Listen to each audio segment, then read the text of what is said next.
Have you heard about the NFID Foundation yet? They are spearheading the SSI, that's Self-Sovereign Identity movement, towards decentralized verifiable credentials. NFID exists to help companies launch products which reduce the costs of regulatory risk associated with collecting and storing PII, that's personally identifiable information, by eliminating the need for having it in the first place. Learn more about NFID and collaborate with current member companies who specialize in physical identity and access control. Visit nfid.foundation for more information. I think COVID has changed us a little bit. I think people are beginning to think about what they want to share out to the world. Now I'm going to take this in context.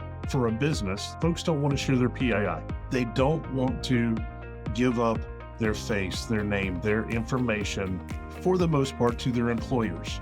Because do you really need that information? Maybe, maybe not. But at the same point, I will say that these same individuals are going to their local social media app. They're going to, here, we'll give you a coupon if you give us your PII. All day long, I want that $5 off coupon. Here's everything you want to know about me. Their statements are conflicting, and yet that's the world we live in today.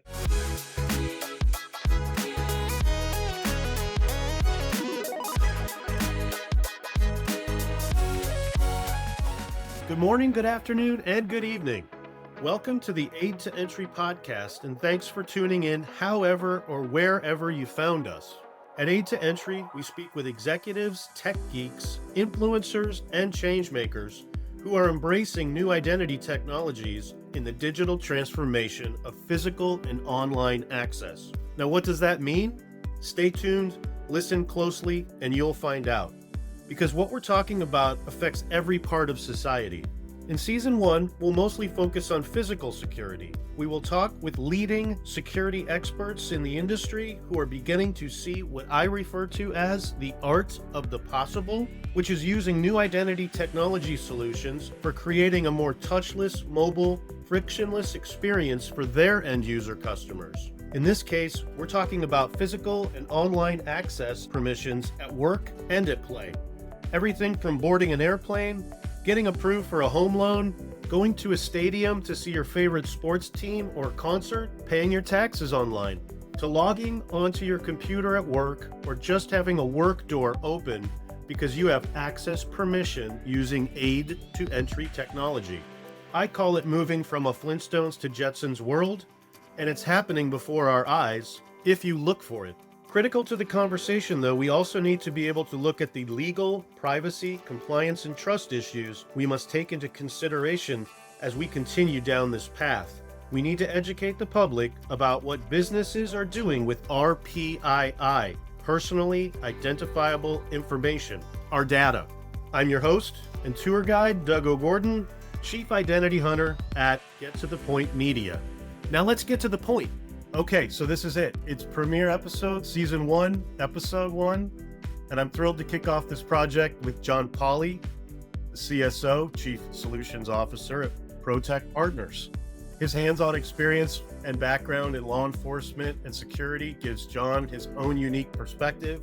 Through his own personal experiences, he will help guide us and give us insight into choosing the right access and identity solution for your business, because each building is a snowflake. And every vertical market has unique challenges. He had a dynamite article on access and mobile credentials called Badge or No Badge, addressing the struggle. What all this means is that the convergence we've been talking about for 20 years is starting to happen. Physical and online, IT and IoT, and the identity and access permissions technology, methods used for hardening and securing the enterprise from physical and online attacks is now possible. Jon, welcome to the Aid to Entry podcast. Doug, thanks for having me. So let's start off real quick with give me your 30-second elevator pitch for what you do. What are your services? What's your consulting practice? Sure. So I'm a security technology consultant.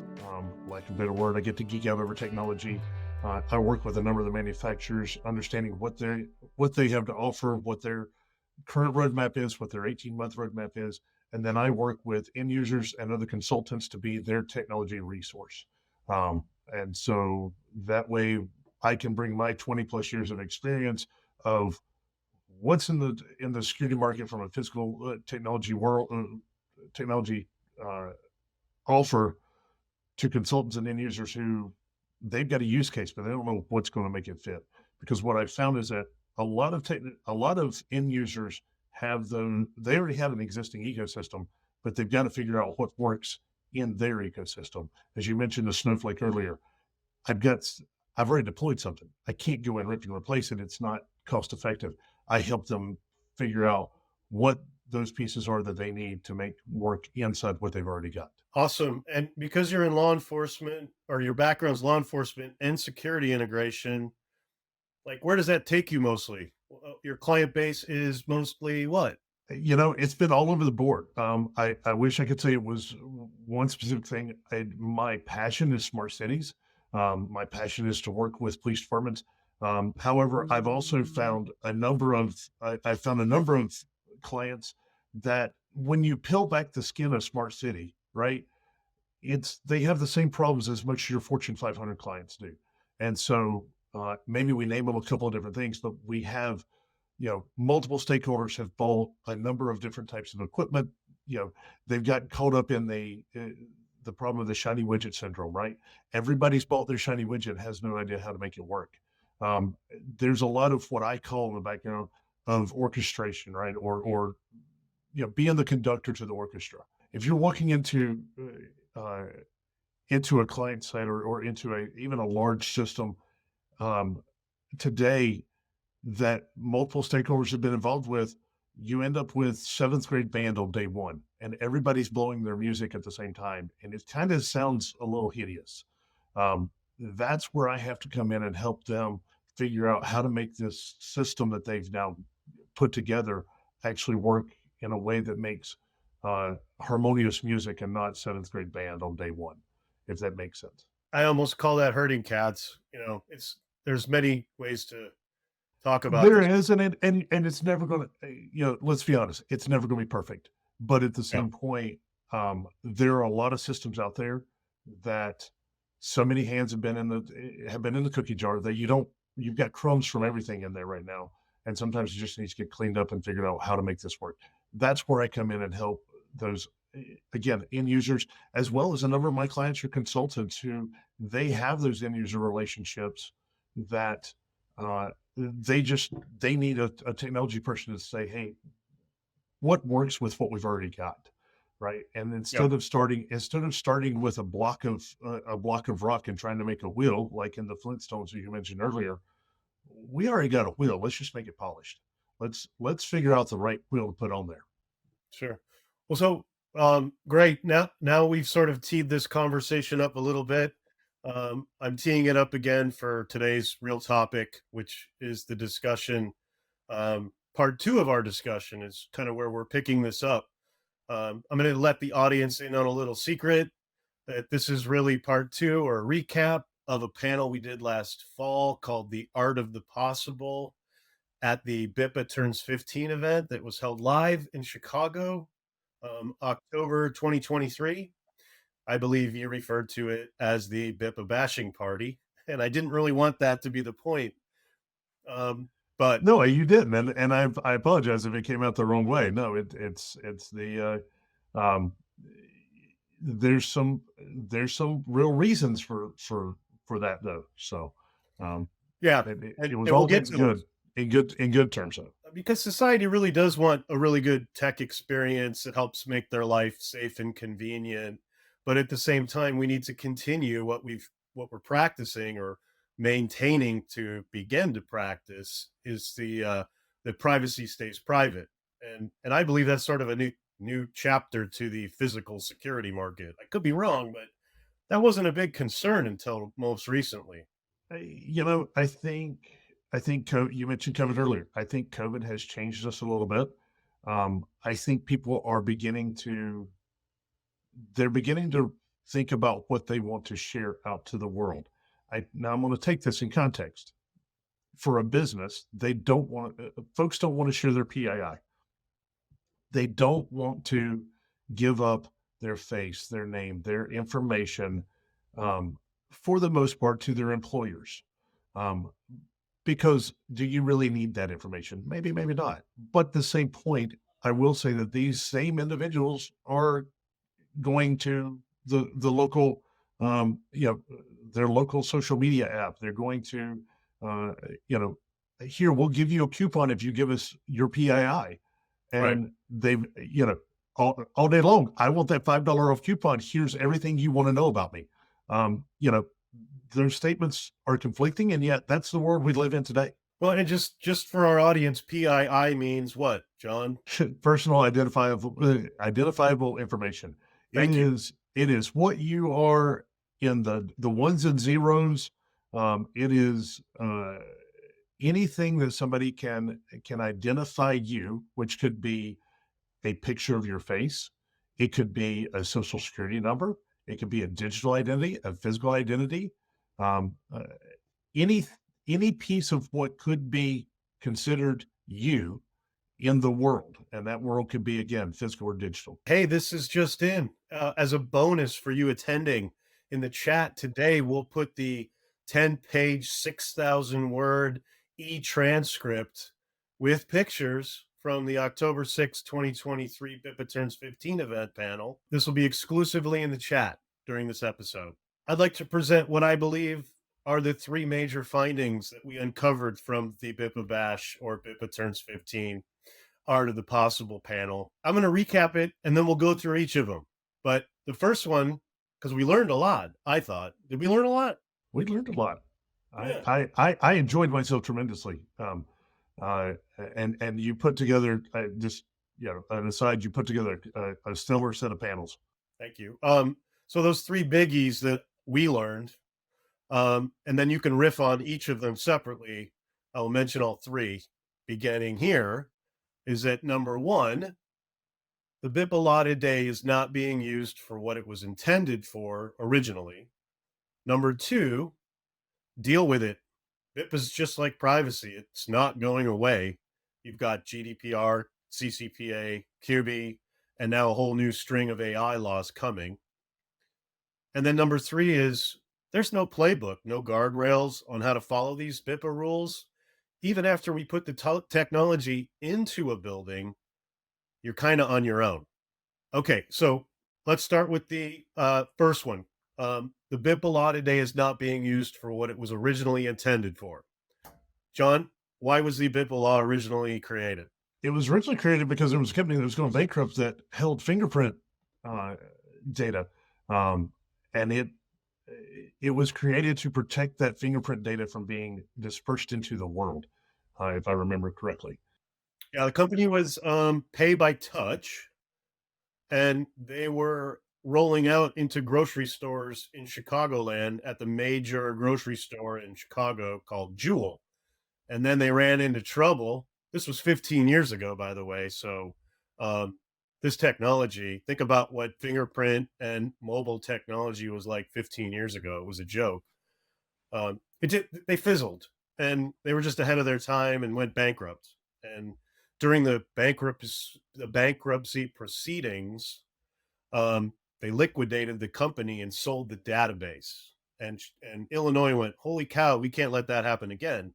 So they created this law. And to the point that BIPA for 10 years did almost nothing. Nobody cared about it. It was, and there is another, Illinois also has the GIPA law as well that's beginning to see some light BIPA.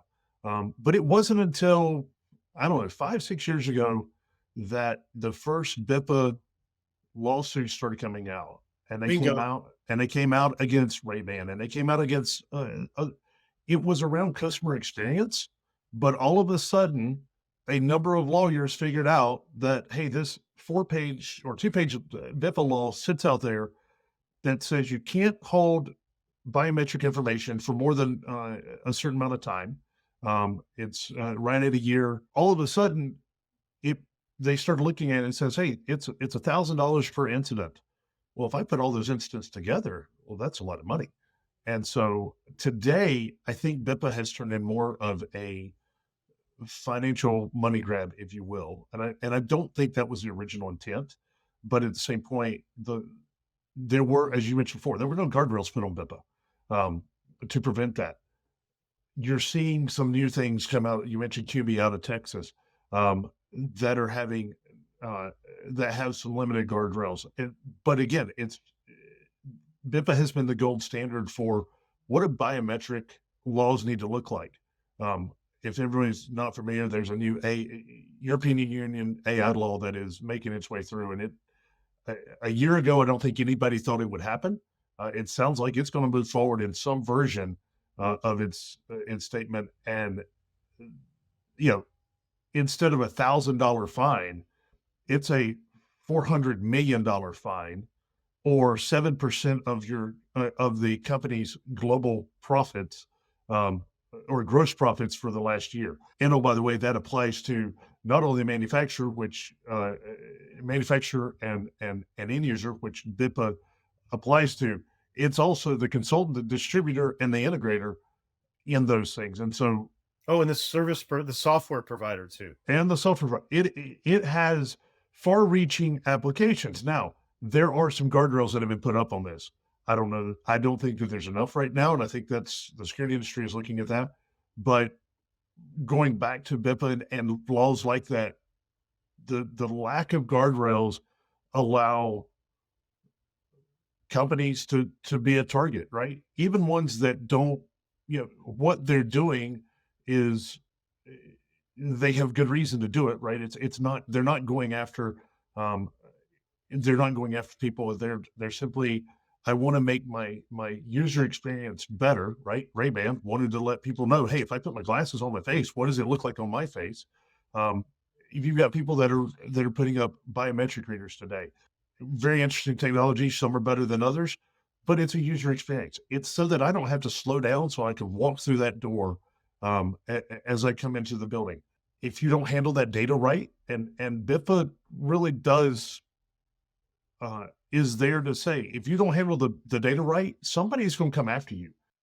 Yeah, so let me I kind of throw this into the discussion, but BIPA is there's really two BIPAs.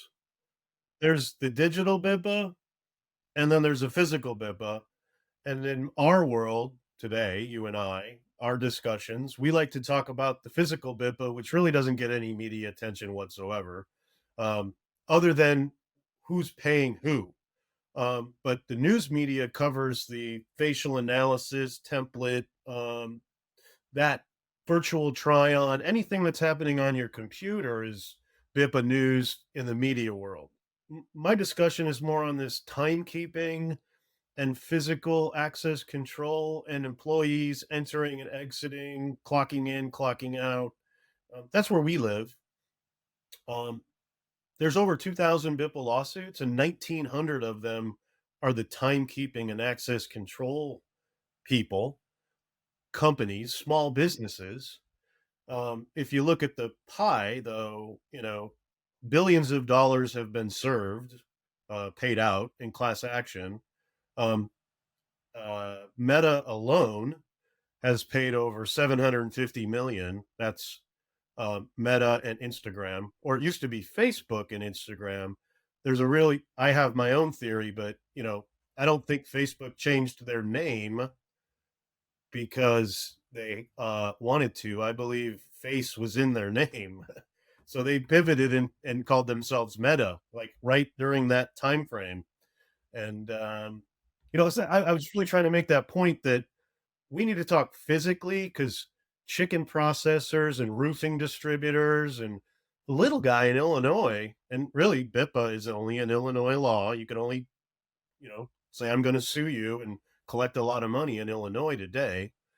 What's your take on that? Because that's where I'm trying to really define that it's physical and it's digital, but the physical is hurting the really small guy. Well, I'll ask you this: how many Doug Gordons are out in the world? I know How many physical Doug Gordons are out in the world that look like you and have your biometric signatures? I am a unique bird. There's only one of me. And Doug, I love you to death. You're a unique bird. I'll say that in confidence. But at the same point, I will also say my take on this is every time you log into a time and attendance machine, there is only one of you. So if the data was held poorly, there is still only one of you. In the case, I go back and we'll talk on our White Castle folks. 4,500 employees over a period of 5 years. The way that they did that was every time that a person logged in using a fingerprint reader on a computer, that was $1,000. That's how they calculated it. At the end of the day, I look at that as you have 4,500 employees over 5 years. That's $1,000 incident per employee one time, or that's $1,000 incident per employee per year. Let's go that route that they were working. But there's only one of you. And so therefore there can only be one biometric signature that gets collected or deleted. And so instead of every time you log in, it's a $1,000 fine every time you walk in the door and go to work, and then you have to log in because machine timed out. You got to do it again later in the afternoon. Instead of it being $2,000, $3,000, $4,000, $5,000 a day, because that's how the system worked, it's $1,000 per employee. It's still enough from the BIPA law. It's still enough to make people go, ouch, that hurt, right? Except if you're Meta. Well, I would argue that even $750 million for Meta is still going to make somebody go, ouch, that hurt. Because even as big as they are, they didn't get as big as they are without having some sort of financial plan here. And so if there's only one of you, and there can only be one of you ever, and you log in one time or 5,000 times, it should be a $1,000 fine. Now, in a situation where there was another one that was used, Clearview, where they were scraping faces off of Facebook and other places, and they had thousands of people that they had scraped the face from. They had everyone. They had billions of images. Well, I think they got fined based off of those faces that originated in Illinois. Well, that's one person, but it got added. I think actually their fine got eliminated. They got banned in the United States, and they can only do business where business is exempt, which means they can only do business in the government space. But correct. Yeah, that's the best example you can provide about the lawsuit. But at the same point, in this situation, BIPA for that application, it was millions of people's face at $1,000 a piece, right? That makes sense. In the little guy's space, right? Yes, he should have had a biometric policy. Maybe he should have followed his biometric policy if you're going to have that thing in place, especially if you're in Illinois. But my take on this, now this is not transpired to Illinois law. I know this is being worked through, but if there can only be one of you, it doesn't matter if you logged in one time or 10 million times. There's still only $1,000 fine because it's only you that did it, unlike the Clearview. And that you make a good point, because I think next month or this year, that is an amendment to the law, and there are other amendments to the BIPA law that are on the House floor or going to be discussed in the next 30 to 45 days. And I believe that's where we're headed. Is it's not going to be per fingerprint scan. It'll be per employee. So it won't be, I call it breakfast, lunch, and dinner. It's not 3 scans for the day and $3,000. It's going to be per employee. But then there's other things on the amendment. We need to move on. We do know now today that it's the gold standard for class action lawsuits as it stands. There was another quote that I'll quote, that it was the law is just a money grab. It's onerous, and that's all it is. Nothing more, nothing less. Let's move on, because that was like only my first question. We'll go fast. Well, next question is deal with it. BIPA is not going away. Privacy is not going away. Small shameless plug for my event, our event next year. 2024 event is going to be the Sweet 16 birthday party. I'm labeling it. BIPA turns 16. What have we learned? Which will be Thursday, October 3rd, live in Chicago. Now, John, what would you do? What do you think we should do moving forward? Should we have a federal law, state law, industry stand? You've got the EU AI Act. Quite honestly, you've got the new executive AI order coming from the White House that is far-reaching, and I'll be honest, I'm interested to see how they're going to police that. Where do we go from here? Here's the problem: every AI out there, every company that's doing an AI model that is going to use a biometric, going to use let's go. Well, we'll stick with biometrics right now, but anything for PII. We can just call. I want to stray from biometrics, and I want to call it identity. I really want to call it identity because you don't have to use. I think it's a great idea. Today, everybody has their own model. That where we're at today is everybody has trained their own model based on the information that they have collected. The problem has been is that through special interest groups, through whatever, it's come down that every model has some version of bias. They didn't have enough faces of enough demographic to train the model properly. My take on this is, one, we got to educate people. What is PII? Why do you not need to give that over for the $5 coupon? That's part of it. The second piece of that is for identity to actually work the way that that meets BIPA standards, if you will, even if we change them. What that comes down to is it's not, I don't think it's a standard, although the standard writing bodies, I'm sure, would love to make sure of that. I think it's going to come down to a model that is created, that is approved by a governing body. That could be NIST, that could be EU, that could be any number of things. It could even go down as far as like UL, which I know scares the crap out of most people, including myself. But at the same point, we have UL listings for intrinsically safe equipment. We have CE listings for equipment overseas. If there's a identity model that is deemed bias free, right? It has enough opted in faces, right? It's going to require an opt in, and it's going to require a crap ton of faces for this. You're looking at millions or tens of millions of faces to learn it, but then it'd be anonymized. That model is going to have to be stamped. This is a certified model. And then it's going to be given to all your identity AI folks and say, if you want to be a certified player, right, you have to use this certified model.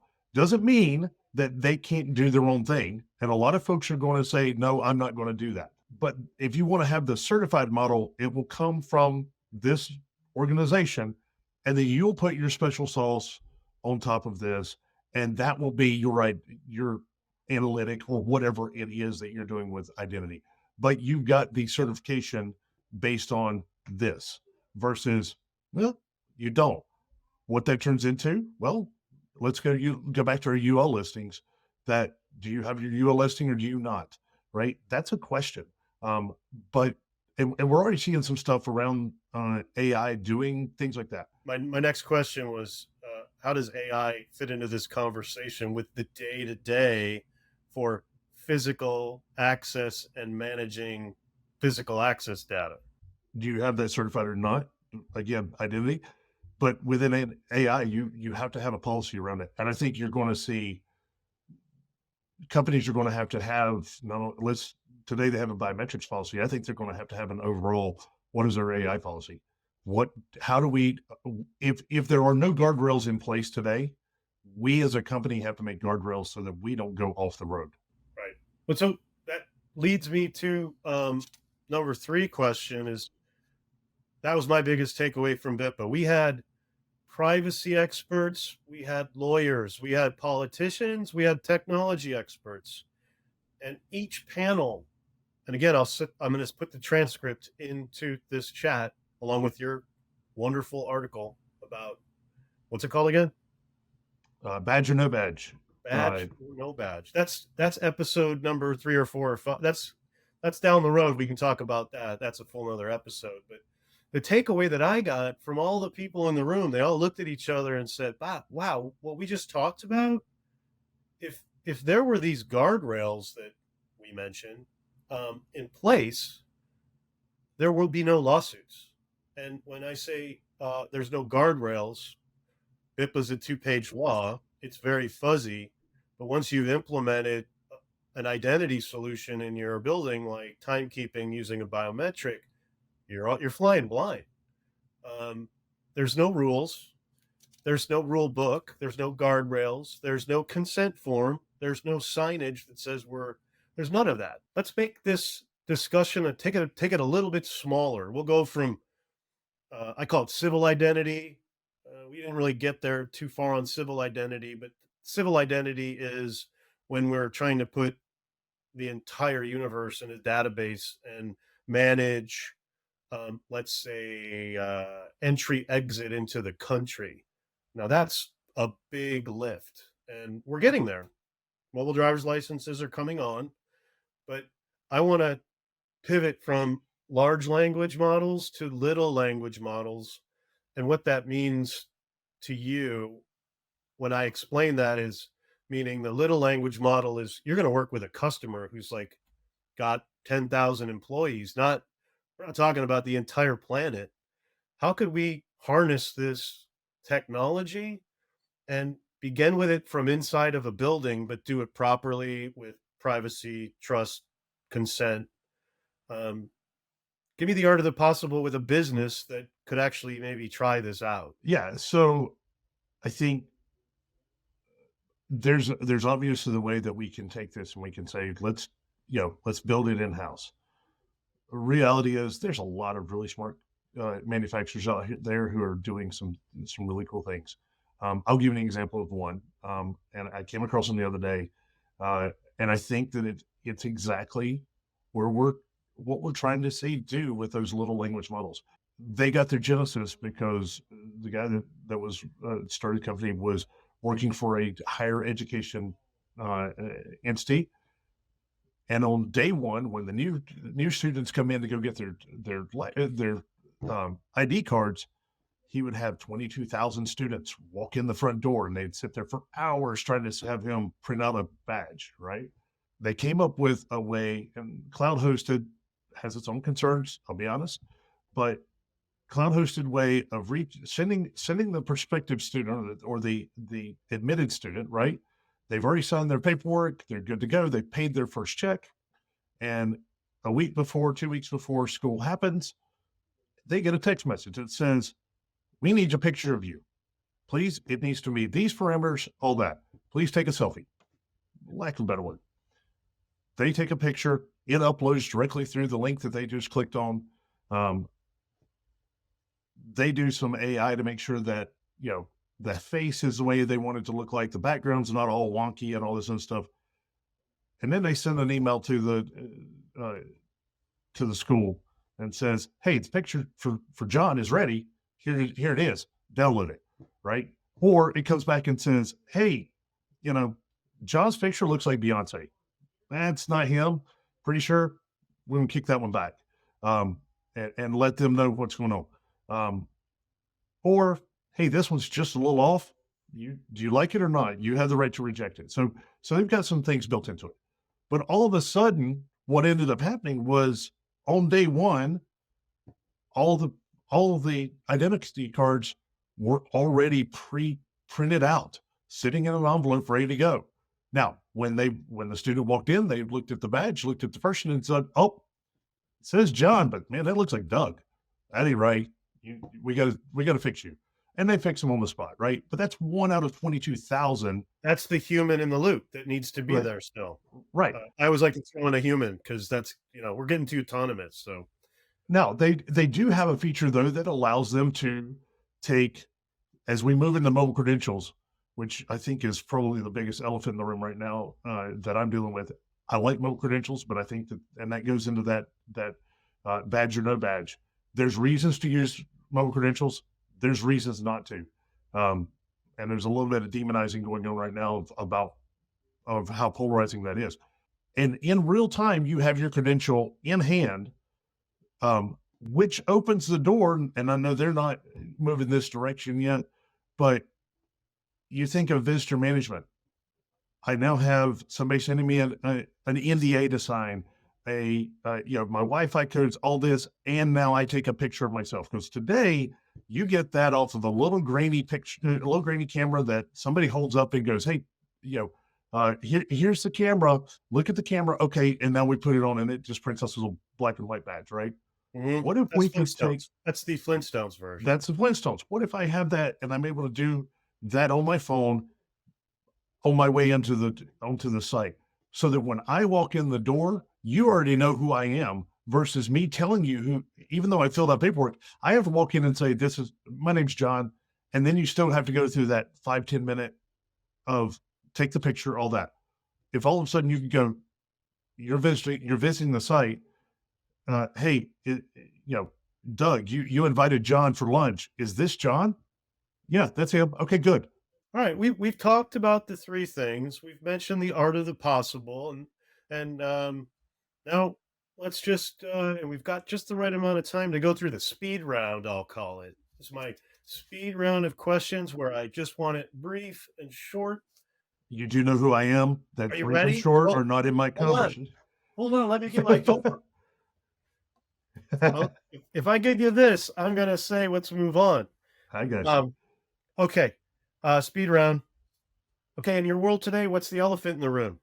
I already mentioned that. It's mobile credentials. I like them, but they're not for everybody. They are not the perfect use case. And quite honestly, in our industry, there's a lot of demonizing that if you don't go to mobile credential, you're a thing of the past. Well, it doesn't fit for every solution. Like mobile's not for everyone. All right. What was your first? I'm going to give you mine first. I'm going to give you a question, and I'll tell you what mine was. What was your first real world digital transformation experience? Mine was I dropped my daughter off at the Catholic high school that I didn't want to pay for day one freshman year, and she calls me, and I'm driving on my way home, and she says, "Dad, I forgot my class schedule." And I was like, "Oh, now I got to go back home, find her class schedule, and go back to the school." Well, I go back home, find the class schedule. I'm like, "Why do I need to drive there? I'll just send a picture." So that was a long time ago, but that's really what digital transformation, like the light bulb went off. Like, it's going to save me all this time and gas money. And what's yours? So I wish I could take credit for it. It's not mine. It was a casino out in the Midwest, but this is what got me around the thoughts of business intelligence. Yes, buzzword, bear with it. But casino out in the Midwest was their employees were being late to work everywhere. And so HR was upset, and marketing says, "Hey, our big ticket slot machines aren't being used." And security says, "You know something? We can put up a couple cameras with analytics." Now, security had $2 million, gates, cards, and guns. That's it. So they put up two cameras is actually kind of expensive for what they were doing. They ended up showing heat maps of the floor and realized that the big ticket slot machines were in the wrong spot, for one. But for two, the ones that were in the spot where the big ticket slot machines were actually impeding the flow of traffic. And all the HR workers, all the employees were actually jammed up on the casino floor trying to get around the slot machines. So they stopped and said, "Hey, here's the data. Here's the analytics, empirical data we can do something with." So marketing goes out and figures out where to put all their slot machines, and HR finds that their employees are able to get places where they needed to on time and actually early. Today, that casino, HR marketing pay somewhere north of about $50 million in new cameras and analytics every year. The security department still only gets $2 million gates, cards, and guns, and the benefit of $50 million worth of equipment paid for by somebody else. That's digital transformation. That's showing the power of what we can do, and also having somebody else pay for it is even better. Yeah, I was going to say you need Rest in peace, Don Rickles. All you need is a Don Rickles to be in your casino, and you make billions. Are biometrics and AI for identity and authentication unsafe at any speed? I think they can be safe, but I think it relies on those using them to put up their own guardrails. Um, I I think if allowed to run in the wild, I've used this example many times. That would you give your 5-year-old the keys to the Ferrari? Probably not. If you don't rear that 5-year-old the way it's supposed to be, and this is the problem that happens with AI, is that if it is not taught well and it is not continually taught well, that when they get to 15, 16, 17 years old, they're going to be a little bit unruly. The reality is, even with safe, safe practices, guardrails in place, things like that, at 16, it still may be a little unruly, but it's not going to be anywhere nearly as unruly as if you gave the 5-year-old keys to the Ferrari and said, just go have fun. The brain is not fully developed until you're 24. I'll leave it at that. You got to grow up. AI's growing up.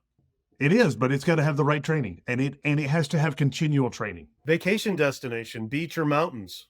I'm a foodie. Anywhere that has amazing food, that's where I want to be. So it could be beach, it could be mountains, it could be everywhere in between, and in a European country, I'm okay with all of it. All right. Would you safely and ethically, would you feel comfortable using your identity to get through all your identity and authentication issues while traveling? Oh. See, I'm one that I'm staunchly protective of PII. I I'm just now breaking into using my airline app. I want the physical piece of paper. I still print that out even though I use the airline app because I don't trust anything, right? I don't trust that I walk onto the plane or I go anywhere and that thing that says it's going to take that biometric is either A, doing what it's supposed to, or B, doing what it's supposed to in terms of my data, but also doing what it's supposed to. And it's not going to say, that's the wrong face. I can't do it. Right. I want that. Maybe it's that Boy Scout mentality of always be prepared. I want that extra set of documents that I don't rely on this. And as much as I rely on a lot of technology, I want that backup just because. Yeah, I really do believe even if we have a mobile credential in our state, a mobile ID, you're still going to want to carry your wallet for a while. That's what I keep saying. But we're out of questions on speed round. Every podcast, I want to close with this podcast question. Tell me your art of the possible. I know you gave me education and healthcare. Anything else up your sleeve that seems like low-hanging fruit for an end user to implement? Who do you feel like who's ready to handle PII and consent and trust? What end user market do you feel most comfortable with handing the keys over to digital identity to? From a corporate world, from a corporation, I think that there's a lot of use cases around identity. Here's where I'll say, I'll go back to the buzzword business intelligence. Where I see us heading, security has always been seen as an insurance policy. Absolutely no ROI, and we put money to it. But we have optical IoT sensors, these things we call cameras. We have other sensor types that can give us all kinds of data off of that. We have digital twin technologies that can take it's a living as-built document that can interact with all of our systems in a building, from IT to steam valves to fire alarms to all the other things within security, access control, and VMS that can be shared out in a 3-dimensional field of data that can be used by everybody in the company.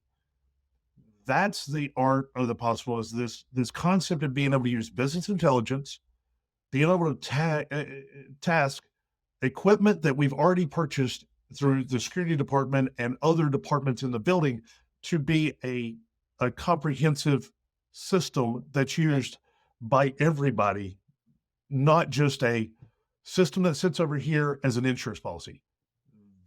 that business intelligence, that's the art of the possible.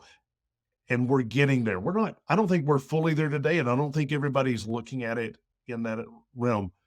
But if you're not looking at technologies like digital twin and other, eh, even just analytic data to be able to share across platforms from security to HR so that we make access control a lot easier. Those are very simple things, but all of a sudden we can do so much more with that. That's the art of the possible. And you said it better than me. I love it. Art of the possible. That's what this podcast is really all about, just to show people how it could work. As we wrap up today, what types of conversations are you hoping, or what interactions might you get by being on this podcast? I mean, what my audience, they're mostly end users and integrators and suppliers. Like, what's your hope out of talking to me for an hour? Sure. Honestly, aside from I really like talking with you, is the fact that I like talking about technology, and I want to be able to help those end users who have use cases, which they want to figure out how to get business intelligence and how to take all of these things from what they have today into something that's bigger and better. That's where I want to be able to leverage the years of experience and the conversations I've had with manufacturers similar to what we're doing today, and be able to go, how do we fix this problem? Let's build the solution. Can we do designs? Can we build sophisticated? All those things happen. At the end of the day, ProTecht Solutions Partners was designed to build solutions for end users. And those solutions need to be, they're on your use case, right? It's every one of them's a snowflake, and I'm okay with that. For those that are watching or listening right now, how should they reach out to you or connect with you? Sure. My website, and I'm going to ask Doug to put this in the chat. Of course. ProTechSolutionsPartners.com, and it's PROTECHT, Professional Technology Solutions, if you will. Or you can find me on LinkedIn. I'm fairly active there, and anywhere you'll pick up some your business or security articles, you'll probably find me somewhere, either on the web or in print. Jon, thanks for being my first podcast. Episode 1, season 1, in the can. Jon, thank you. We really appreciate the time you took, and your time's important. Your passion, I can see it, and that helps you put food on the table, I bet. And as we look forward to collaborating more often, I hope, best of luck to you in the art of the possible. Thanks, man. You're very welcome. Thank you. Cheers.